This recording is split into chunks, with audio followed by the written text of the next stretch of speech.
Dear students, good morning to all of you. Myself Yogaraj, teacher UPS Khanpur.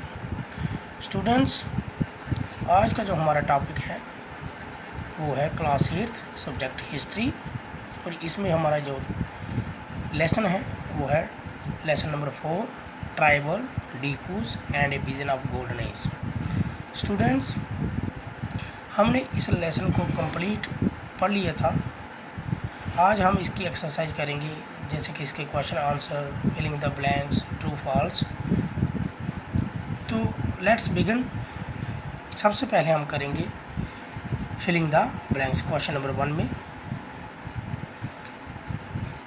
Part A में दिखाया गया है the British describe the tribal people as dash में हमें बताना है कि वो जो बरतानिया थे, बरतानिया के लोग थे, जो बरतानिया की हुकूमत थी, वो ट्राइबल्स पीपल को क्या कहते थे, क्या समझते थे. आंसर में हम बताएंगे वाइल्ड एंड सेवेज. वो उनको जंगली और असभ्य समझते थे. पार्ट 2 है, पार्ट बी है the method of sowing seeds in jhum cultivation is known as. Jhum cultivation में बीज बोने का जो तरीका था उसको क्या कहते हैं, वो किस नाम से जाना जाता है. उनको कहा जाता है ब्रॉडकास्टिंग. ब्रॉडकास्टिंग से छतराकर फैलाना या डालना. पार्ट सी में है the tribal chief got dash title in central India under the British land settlement. वो ट्राइबल चीफ को कौन सा हक मिला था इन सेंट्रल इंडिया में बरतानिया की तरफ से, जब उन्होंने लैंड सेटलमेंट की थी तो उनको मिला था लैंड का title. Tribal went to work in the dash of Assam and the dash in Bihar. Tribal काम की तलाश में असम में किस जगह गए, असम में जाकर उन्होंने कहाँ पर काम किया, और दूसरा बिहार में उन्होंने कहाँ काम किया. तो असम में उन्होंने किया टी प्लांटेशन में, और बिहार में उन्होंने कोल माइंस में काम किया था. क्वेश्चन नंबर 2 में हम पढ़ेंगे ट्रू और ट्रू फॉल्स. इसमें हमें दिखाना है कि ट्रू कौन सा है और फॉल्स कौन सा है.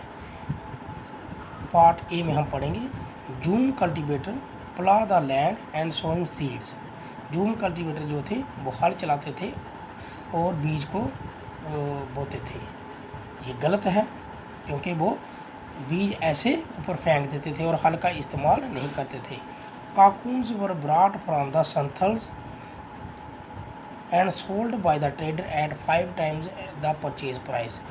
जो कॉकून्स थे, जो सिल्क के कीड़े होते हैं, जब वो अपना कॉकून बनाते हैं तो उसको जो ट्रेडर्स थे वो 5 संथल से जो 5 गुना मुनाफे में ज़्यादा वो बेचते थे. उनसे वो बहुत कम पैसे में खरीदते थे और उसको 5 गुना ज़्यादा मुनाफे में बेचते थे.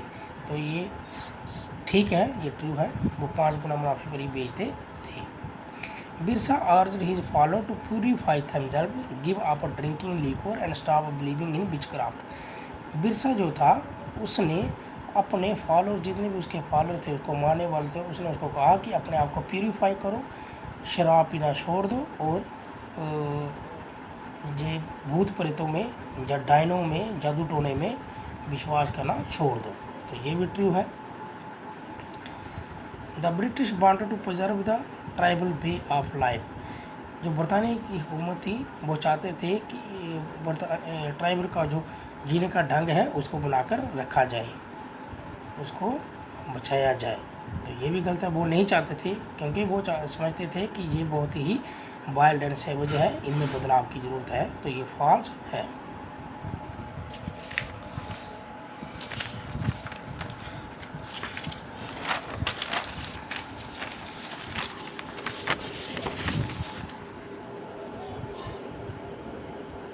स्टूडेंट्स, अब क्वेश्चन नंबर 3 है, इसके क्वेश्चन आंसर. क्वेश्चन नंबर 3 से स्टार्ट होता है. क्वेश्चन में पहला पूछता है what problem did shifting cultivator face under British rule. Shifting cultivators को क्या प्रॉब्लम्स, क्या मुश्किलात झेलनी पड़ी बरतानिया की हुकूमत के दौरान? आंसर में हम पढ़ेंगे the life of shifting cultivator were directly connected to the forest.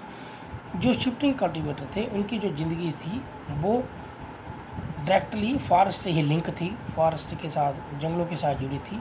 So when the British brought changes in forest law their life was badly affected. जब बरतानिया ने फॉरेस्ट लॉ में बदलाव किया तो उनकी ज़िंदगी पर सबसे ज़्यादा असर हुआ। British declared forest were state property and people were not allowed to move freely and practice jhum cultivation. Bartania ने ये डिक्लेयर किया कि फॉरेस्ट जो है वो स्टेट प्रॉपर्टी है और किसी भी शख्स को इसके अंदर फ्रीली मूव करने की इजाज़त नहीं है, घूमने की इजाज़त नहीं है, ना कि शिकार करने की, ना मेवे चुनने की, एंड प्रैक्टिस जूम कल्टीवेशन, और ना ही जूम कल्टीवेशन करने की, जूम खेती करने की। As a result many jhum cultivator had to move to other area in search of work. इसका ये रिजल्ट हुआ कि बहुत सारे जो जूम कल्टीवेटर थे वो काम की तलाश में दूसरे एरियाज़ की तरफ निकल पड़े। क्वेश्चन नंबर 4 है how did the powers of the tribal chief change under colonial rule. जो ट्राइबल ग्रुप के चीफ थे उनकी पावर कैसे चेंज हो गई बरतानिया की हुकूमत के अंदर, कॉलोनियल रूल के अंदर। Under the British rule the function and powers of the tribal chief change considerably. जब बरतानिया की हुकूमत आई तो ये इनके जो फंक्शंस एंड पावर थे ट्राइबल चीफ के वो चेंज हो गए। They lost much of their administration power and force to follow law made by the British official India. उन्होंने अपनी एडमिनिस्ट्रेशन पावर, इंतजामिया की जो भी उनके पास पावर थी, जैसे कोई भी कानून बनाना, वो उन्होंने खो दी एंड फोर्स, और उनको ये फोर्स किया गया कि उनको क्या फॉलो करना है। बरतानिया की हुकूमत जो भी रूल बनाएगी, जो भी लॉज बनाएगी, इन चीफ्स को वो फॉलो करना होगा, उसको मानना होगा। They also had to pay tribute to the British and discipline the group on the behalf of the British. They also had, उनको बरतानिया को नजराना पेश करना, कुछ नजराना पेश करना होता था और उनके डिसिप्लिन के मुताबिक चलना पड़ता था, इस नए रूल के मुताबिक। क्वेश्चन नंबर 5 में हम पढ़ेंगे but account for the anger of the tribal against the dikus. Tribal के गुस्से का कारण क्या था इन डीकू के अगेंस्ट। डीकू जो आउटसाइडर थे, इनके खिलाफ जो ट्राइबल का गुस्सा था वो क्या कारण था उस गुस्से का। आंसर में हम पढ़ेंगे the tribal wanted to drive out the dikus, missionaries, money lenders, landlords and the government because they saw them as the cause of their misery. जो ट्राइबल ग्रुप जितने भी थे वो चाहते इन डीकू को बाहर निकालना चाहते थे। इनमें से डीकूज कौन कौन से थे, जैसे कि missionaries, money landers, landlord and the government, और ट्राइबल ग्रुप इनको अपने दुख का कारण भी मानते थे। अब the reason of their anger, अब इनके गुस्से का कारण क्या था। पहला है the land policy of the British for destroying the traditional system. बरतानिया ने जो भी लैंड पॉलिसी बनाई वो इनके ट्रेडिशनल सिस्टम को तबाह कर रही थी। दूसरा, land and money lender were taking over their land और मनी लैंडर्स उनकी ज़मीन पर कब्जा कर रहे थे। Missionaries were criticising their traditional culture. जो मिशनरीज थे जैसे कि क्रिश्चियन मिशनरी, वो उनके ट्रेडिशनल जो कल्चर था, उनका जो मजहब था, उसका क्रिटिसाइज, उसका विरोध कर रहे थे। लास्ट क्वेश्चन में हम पढ़ेंगे what was Birsa vision of golden age, why do you think such a vision appeal to the people of the region. Birsa के मुताबिक विजन ऑफ गोल्डन एज क्या थी, वो क्या कल्पना करता था गोल्डन एज, स्वर्ण युग के बारे में, और क्या हमारी थिंकिंग में क्या वो ये विजन लोगों को आकर्षित कर रही थी, लोगों को अपनी तरफ खींच रही थी। तो आंसर में हम पढ़ेंगे the movement that Birsa led against the reforming led against at reforming tribal society. Birsa ने जो भी मूवमेंट चलाई वो क्या थी, रिफॉर्मिंग द ट्राइबल सोसाइटी, कि ट्राइबल सोसाइटी को किस तरह रिफॉर्म किया जाए, उसमें बदलाव किया जाए। He urged the Munda to give up drinking liquor, उसने सब मुंडास को और ट्राइबल ग्रुप को ये अर्ज किए, इल्तिजा की कि शराब पीना छोड़ दो। क्लीन देयर विलेज, अपने गांव को साफ रखो। And stop believing in witchcraft and sorcery, और जादू टोना या डायन चुड़ैलों में विश्वास करना छोड़ दो। Birsa want to restore the glories past, Birsa चाहता था कि ये सब पुरानी ज़िंदगी में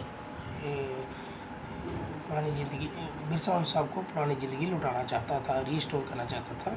सच a vision appealed to the people of the region because they were very much eager to lead a free life. इस विजन से वो इसलिए आकर्षित थे क्योंकि वो बहुत ही उत्साहित थे कि वो एक फ्री लाइफ, एक फ्री ज़िंदगी जिए। तो डियर स्टूडेंट, आज हमने लेसन कंप्लीट किया। नेक्स्ट वीडियो में किसी और लेसन के साथ आएंगे, तब तक के लिए धन्यवाद।